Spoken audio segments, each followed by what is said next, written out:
So hello everyone and welcome back to my another exciting video, जिसमें कि आज हम लोग करने जा रहे हैं हमारी क्लास 12 से। आई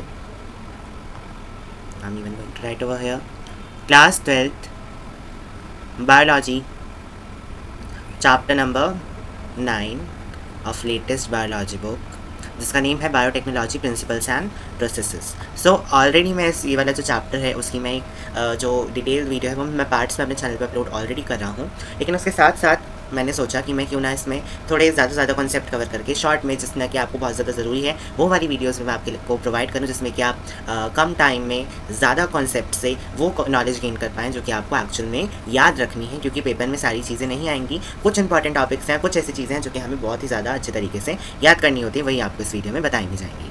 तो चलिए सबसे पहले कंटेंट्स हम देख लेते हैं आखिर इस चैप्टर में है क्या, अगर आप लोग इसको बिल्कुल ही स्टार्टिंग से पढ़ रहे हैं तो। डेफिनेशन बायोटेक्नोलॉजी की, प्रिंसिपल्स क्या हैं, टूल्स कौन कौन से होते हैं रिकॉम्बिनेंट डीएनए टेक्नोलॉजी के, कौन कौन से प्रोसेस हम यूज़ करेंगे आरडीएनए टेक्नोलॉजी में, और फिर एट लास्ट हम डाउनस्ट्रीम प्रोसेसिंग को देखेंगे। तो अगर हम पहले के टाइम की देखें कि किस तरीके से बायोटेक्नोलॉजी को यूज़ करा जाता था, तो उसके हमारे पास दो एग्जांपल हमें दिखाई देते हैं जो कि हमें ऑलरेडी स्ट्रॉन्ग दिखाती है बायोटेक्नोलॉजी की। क्या क्या? एक तो ब्रेड मेकिंग और सेकेंड कर्ड मेकिंग। इसके बारे में हमें ज़्यादा नहीं पढ़ना है, ओल्डेस्ट फॉर्म के बारे में हमें इसका लेटेस्ट वर्जन पढ़ना है, एंड उसमें भी हमें इसकी एप्लीकेशन नहीं, अभी हमें इसके प्रोसेस एंड प्रिंसिपल्स पढ़ने हैं। इस वजह से ये वाली चीज़ अभी हम स्किप करते हैं फॉर द नेक्स्ट चैप्टर जो कि है बायोटेक्नोलॉजी एंड इट्स एप्लीकेशन, उसमें हम ये वाली बात पढ़ेंगे। एक बार और मैं आपको रिमाइंड करा दूँ कि इसकी जो डिटेल्ड वीडियोज़ जो चल रही हैं, जिसमें कि सारी थ्योरी एक एक लाइन जिसमें इंक्लूड करी गई है with NCERT and all the explanation content, जो कि आपको सारा अगर पढ़ना है तो वो वाली वीडियोज़ भी आप जाके देख सकते हैं, पार्ट्स में वो भी अपलोड की जा रही है मेरे ही चैनल पर। एप्लीकेशन ऑफ फर्मेंटेशन, दे एक एप्लीकेशन का यहाँ पे पॉइंट दिया गया है, इसको पढ़ लेते हैं, और दो हमें अभी नहीं पढ़ना है क्योंकि हमारा नेक्स्ट चैप्टर में आएगा, लेकिन स्टिल हम लोग अगर दिया गया है तो एक बार हम इसको पढ़ लेते हैं। Application of fermentation and production of wine and other alcoholic beverages is also biotechnological technique. और क्या बायोटेक्नोलॉजिकल टेक्निक हो सकती है? फर्मेंटेशन। फर्मेंटेशन के एप्लीकेशन से ही जो वाइन है वो इतनी क्वांटिटी में प्रोड्यूस करी जाती है, और भी जो अल्कोहलिक बेवरेजेस होती हैं, बियर हो गई, रम हो गई, एंड ऑल द थिंग्स, वो सभी इससे ही, इस टेक्नोलॉजी की हेल्प से ही प्रिपेयर कर दी जाती है। सो इससे हम देख पा रहे हैं कि इसी टेक्नोलॉजी की कितनी ज़्यादा हमें इंपॉर्टेंस है, कितना ज़्यादा हमें इसको एप्लीकेशन की इसकी नीड है। लेकिन एप्लीकेशन करने से पहले हमें पता होना चाहिए कि आखिर ये प्रोसेस करा कैसे जाता है, ताकि हम इसको अप्लाई कर सकें विद द थिंग्स। सो सबसे पहले हम देखते हैं आखिर बायोटेक्नोलॉजी होती क्या है। इस वर्ड को मैं दो पार्ट्स में तोड़ देता हूँ, बायो एंड टेक्नोलॉजी। बायो का मतलब आई होप आप सबको पता होगा, लाइफ होता है, and technology is technology, science हम कह सकते हैं, साइंस की फील्ड हो गई। मीन्स लाइफ को रिलेट कर देना विद टेक्नोलॉजी एंड साइंस, ताकि हम ऑब्टेन कर सकें अपने डिज़ायर्ड चीज़ें, हम अपने लिए प्रोडक्ट्स बना सकें। इसको हम लोग एक ग्रीडीनेस भी कह सकते हैं कि हम लोग अपने फ़ायदे के लिए अपनी चीज़ों को, अपनी जो हमें चीज़ें चाहिए उन चीज़ों को बनाने के लिए हम लोग लाइफ को हम आर्टिफिशियल तरीके से चलाते हैं। अभी हम वो देखेंगे किस तरीके से चलाते हैं, बट फिलहाल के लिए हम इसकी डेफिनेशन को पढ़ लेते हैं। Biotechnology deals with the techniques of using live organisms. देखिए आगे यहाँ पे कि लाइव ऑर्गेनिजम्स को यूज़ करें या फिर एंजाइम्स जो कि हमें उन ऑर्गेनिज्म से मिल रहे हैं, क्यों? To produce products and processes useful to humans. Humans के लिए जो भी चीज़ें या प्रोसेसेस या प्रोडक्ट्स ज़रूरी हैं, उनको लाने के लिए, वो चीज़ें करवाने के लिए हम लोग क्या चाह रहे हैं कि हम लाइफ के साथ रिलेट कर दें विद द टेक्नोलॉजी, एंड हम अपना एक डिज़ायर्ड प्रोडक्ट निकाल सकें।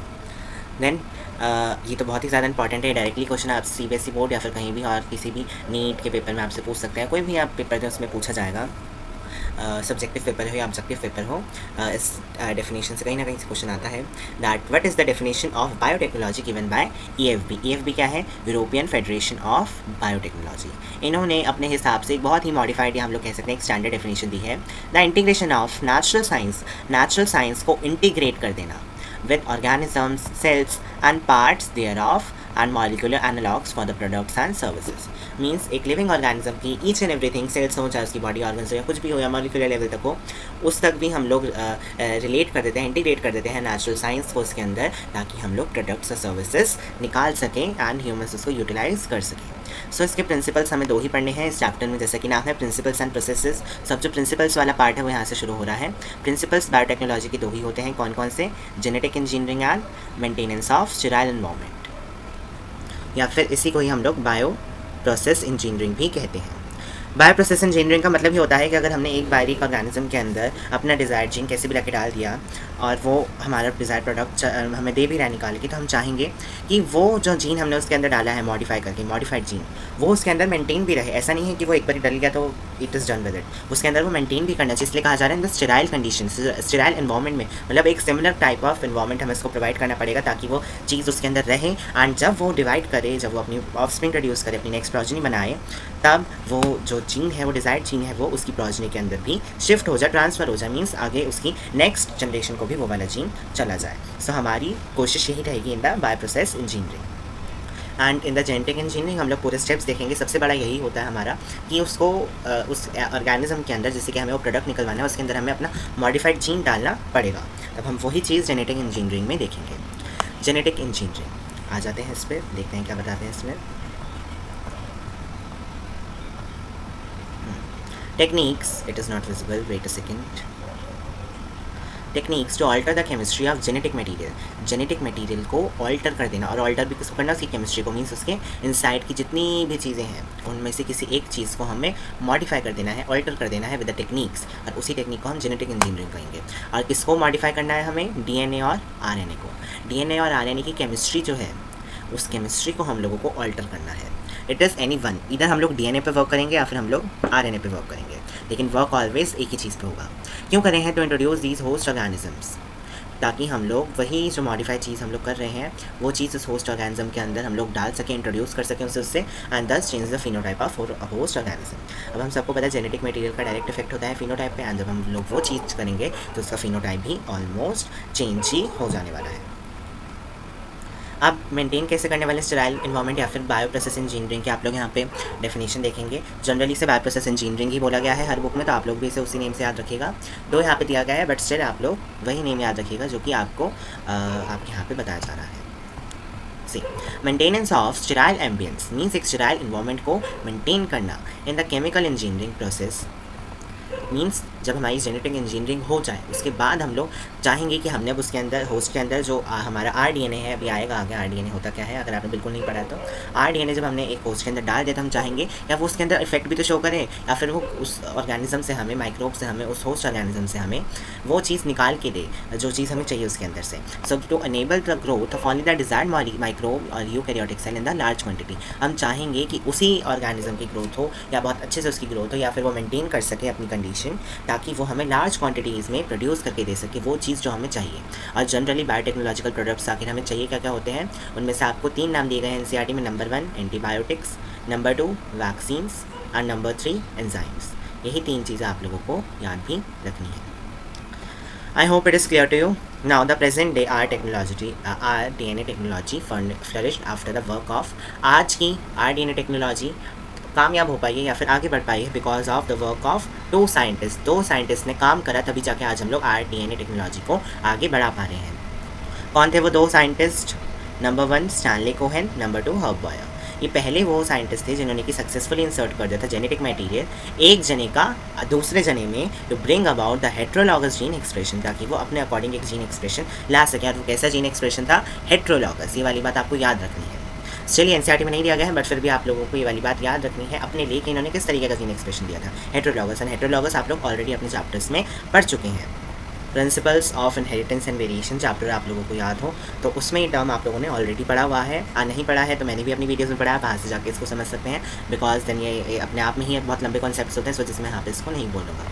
तो अब उन्होंने जो काम करा था वो हम लोग यहाँ पे देखना स्टार्ट करते हैं। क्या करा इन्होंने? सैल्मोनेला टाइफी मोरियम लिया। अब हमने सैल्मोनेला टाइफी तो पढ़ा है माइक्रोब्स एंड ह्यूमन वेलफेयर में, अब हमें यहाँ पे पढ़ना है सैल्मोनेला टाइफी मोरियम। हमने क्या करा? हमने इसका प्लाज्मिड लिया, देन हमने उसमें जीन कोडिंग करी फॉर द एंटीबायोटिक रेजिस्टेंस। हमने क्या करा? हमने सैल्मोनेला टाइफी का प्लाज्मिड लिया। प्लाज्मिड क्या होता है? That is the secondary genetic material. Secondary genetic material होता है प्लाज्मिड, जैसे कि डीएनए होता है उसी तरीके से प्लाज्मिड भी प्रेजेंट होता है इनके अंदर। और अगर जिस तरीके से डीएनए डिवाइड करता है उसी तरीके से प्लाज्मिड भी इनके अंदर डिवाइड करता है। तो वही प्लाज्मिड इन्होंने निकाला किसके अंदर से, सैल्मोनेला टाइफिमोरियम के अंदर से। उसके अंदर से इन्होंने फिर उसका जो जीन कोडिंग एंटीबायोटिक रेजिस्टेंस था वो इन्होंने निकाला। इन्होंने वही वाला जीन लिया जो कि एंटीबायोटिक रेजिस्टेंस था, जो इनको प्रोवाइड करता था क्या, एंटीबायोटिक रेजिस्टेंस। मीन्स इनको एंटीबायोटिक दी जाती थी फिर भी ये लोग बच जाते थे, किसकी वजह से, एंटीबायोटिक रेजिस्टेंट जीन की वजह से। वही जीन यहाँ से लिया गया और एक वेक्टर के अंदर लगा दिया गया। अब वो वेक्टर हम लोग किसी भी चीज़ को ले सकते हैं, हम अनदर प्लाज्मिड को ले लेते हैं, या फिर हम लोग कोई भी वेक्टर भी हम आगे पढ़ेंगे तो आप लोग को और समझ में आएगा वेक्टर्स आखिर होते क्या हैं। तब तक के लिए आप लोग ये समझ लीजिए कि जो वेक्टर्स होते हैं वो व्हीकल ऑफ डीएनए होते हैं या फिर कैरियर ऑफ डीएनए होते हैं। मीन्स जो हमने जो डीएनए सेलेक्ट करा है उसी डीएनए को ले जाते हैं होस्ट ऑर्गेनिज्म के अंदर। अब हमने यहाँ पे होस्ट किसको लिया, ई कोलाई को या फिर एस्टीरिया कोलाई को हमने होस्ट लिया, और उसके अंदर हमने कौन सा जीन डाला, एंटीबायोटिक रेजिस्टेंस वाला जीन हमने इसके अंदर इंट्रोड्यूस करवा दिया, खुद से हमने इंट्रोड्यूस कराया ताकि ये इसको और ज़्यादा अमाउंट में प्रोड्यूस कर सके, हमें दे सके। तो इस ये वाला पूरा प्रोसीजर यहाँ से यहाँ तक करने में ये लोग सक्सेसफुल हो गए। And once they are successful then इन्होंने हमें एक नई चीज़ से इंट्रोड्यूस करा दिया कि हम लोग आर डीएनए को भी, R DNA means recombinant DNA को हम लोग इंड्यूस करा सकते हैं होस्ट में सक्सेसफुली, एंड उसकी हेल्प से हम लोग अपने डिज़ायर प्रोडक्ट्स ऑब्टेन कर सकते हैं। तो इसमें जो 2 साइंटिस्ट का नाम था वो अब आप लोग हमसे टाइप करके बताइए जल्दी से कमेंट सेक्शन में without seeing the video again. And your time starts now, just pause the video and do it. And अगर आप लोग अब बता चुके हैं तो सीधा answer Stanley Cohen and Herb Boyer. ये नाम आप लोगों को याद रखने हैं because it is given in the NCERT text book. They successfully linked the gene of coding for antibiotic resistant with the native plasmid of Salmonella typhimurium with a vector plasmid and then cloning it in E. coli. Means E. coli जब भी divide करता था तो वो clone कर देता था किसको, इस वाली जीन को, और वो उसकी नेक्स्ट जनरेशन में चला जाता था। तो इस तरीके से क्लोनिंग होकर वो बहुत ज़्यादा अमाउंट में बन जाता था। आई होप ये वाली चीज़ आपको अब समझ में आ गई होगी। मैंने आपको डायग्राम के थ्रू ही समझा दिया है पूरा का पूरा पैराग्राफ। अब टूल्स क्या क्या होते हैं बायोटेक्नोलॉजी के। नंबर 1, रिस्ट्रिक्शन एंडोन्यूक्लियस एंजाइम, जिसमें कि हमें रिस्ट्रिक्शन एंडोन्यूक्लियस पढ़ना है, जो कि जिसको कि मॉलिकुलर सिजर्स भी बोलते हैं। इसका बहुत ज़्यादा मेन रोल आएगा इस चैप्टर में, उसमें इसलिए हम लोग इसको बहुत ध्यान से पढ़ेंगे। Then we will study about the cloning vectors, जो कि वेक्टर्स मैं आपको बता रहा था। इन सारी चीज़ों की हम डिटेल स्टडी करने वाले हैं। You don't need to worry about that. And then हमें चाहिए कॉम्पिटेंट होस्ट जो कि उसको सस्टेन कर सके, हमारे डिज़ाइन जीन को वो हमें अच्छे अमाउंट में प्रोड्यूस करके दे सकें, एंड हम जो चीज़ चाहते हैं वो हम उससे ऑब्टेन कर पाएँ। तो इसी के साथ इस वीडियो को मैं यहीं ख़त्म करता हूँ। आगे के टॉपिक्स मैंने जिस तरीके से मैंने बोला था कि मैं आपको प्रोवाइड करूँगा तो वो आपको प्रोवाइड करे जाएंगे। बहुत शॉर्ट वीडियो में बहुत ज़्यादा चीज़ें आपको बता दी जाएंगी with the all the important information. And सबसे लास्ट में जब मैं इस पूरे को ख़त्म कर दूँगा then I will also be giving you 1 detailed video, 1 short video, जिसमें कि आपको बिल्कुल ही इस चैप्टर का मीन्स आप इस चैप्टर को पूरा फिनिश कर चुके होंगे। देन कुछ भी ऐसा नहीं रह जाएगा जो कि आपको ना पता हो। ये चैप्टर आपके पास से 100% डन हो जाएगा अगर आपने पूरी इसकी लॉन्ग वाली वीडियोस देखी, जिसमें कि मैंने हर एक टॉपिक वाइज नोट्स के साथ, रिटन नोट्स के साथ आपको प्रोवाइड करा है, वो वाली वीडियो आप देख लेते हैं। यहाँ पे आके उन वीडियोस का आप रिकैप कर सकते हैं विद इंपॉर्टेंट टॉपिक्स। एंड सबसे लास्ट में आप 1 शॉर्ट वीडियो देख के सारी चीज़ों को एक बारी समर अप कर सकते हैं। अगर आपने वाली सारी चीज़ें कर ली हैं then you have done with this chapter. इस चैप्टर में आपके फुल मार्क्स आएंगे ही आएंगे। सो आई होप यहाँ तक आपको क्लियर होगा। अब मैं यहाँ रिस्ट्रिक्शन एंडोन्यूक्लियस यानी कि टूल्स ऑफ बायोटेक्नोलॉजी मीन्स उसका डिटेल वीडियो नेक्स्ट वाले पार्ट में लाऊंगा। Till then good bye.